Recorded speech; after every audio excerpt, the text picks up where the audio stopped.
আসসালামু আলাইকুম। Welcome to my channel varieties learning space. তো যারা আমার চ্যানেলটিকে ফলো করেন তাদের জন্যই রেসিপিটি।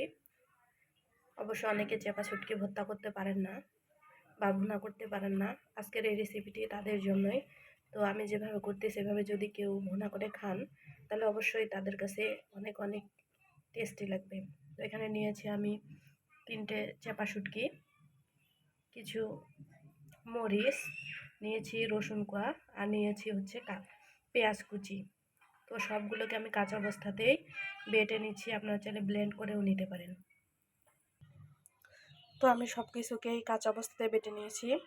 দেখেন, পেঁয়াজ বেটে নিয়েছি, মরিচ বেটে নিয়েছি, রসুন বেটে নিয়েছি, আর নিয়েছি চেপা শুটকি বেটে নিয়েছি, সবগুলোকে কাঁচা অবস্থাতে।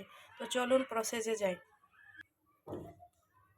তো ভুনা করার জন্য কড়াই বসিয়ে দিয়েছি, দিয়ে দিচ্ছি পরিমাণ মতো সরিষার তেল।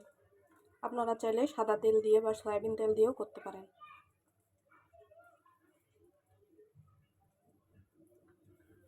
তো এটাতে আপনারা তেল দিবেন সরিষার তেল, তাহলে খেতে অনেক মজা লাগে।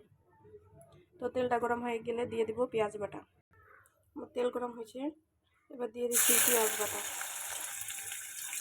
এটাকে ভালোভাবে কষিয়ে নিতে হবে।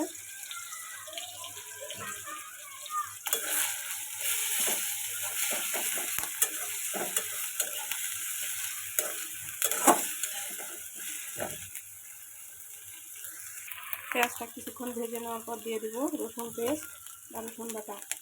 এখন দুটোকেই খুব ভালোভাবে নেড়ে চেড়ে কষিয়ে নেব। আমার পেঁয়াজ কুচি ও রসুন কুচির পেস্ট ভাজা হয়ে গেছে। এবার দিচ্ছি সেই কাঁচা পাকা মরিচ বাটা, দিয়ে দিচ্ছি লবণ ও মরিচের গুঁড়া। আপনারা মরিচের গুঁড়াটা দিতেও পারেন, না দিলে নাই। আপনার কাঁচামরিচ দিয়েও করতে পারেন পুরো রান্নাটাই, তবে দুইটাই মিলে করলে অবশ্যই রান্নাটার টেস্ট অন্যরকম আসে। এবার খুব ভালোভাবে কষিয়ে নিচ্ছি।